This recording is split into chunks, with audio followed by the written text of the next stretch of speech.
নিজেকে বড় মনে করা এটা শয়তানের স্বভাব। কার স্বভাব?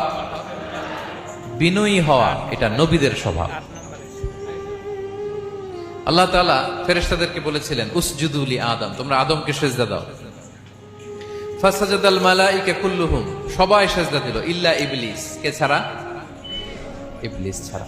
সে নিজেকে বড় মনে করেছে, শয়তান।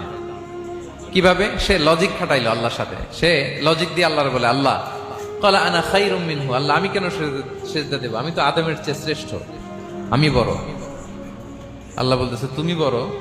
কেমনে বড়? শয়তান বলে খলাকতানি মিন নার, আপনি আমারে বানাইছেন কি দিয়ে?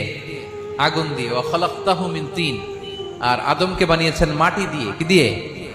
মাটি দিয়ে। আগুনের ধর্ম দাউ দাউ করে উপরের দিকে কি করে? ওঠে, আর মাটি ঢিলা রেখে দিলে নিচে পড়ে যায়। তো সে যুক্তি দিয়ে বলতেছে আল্লাহ ঊর্ধ্বগামী কোন জিনিস তো নিম্নগামী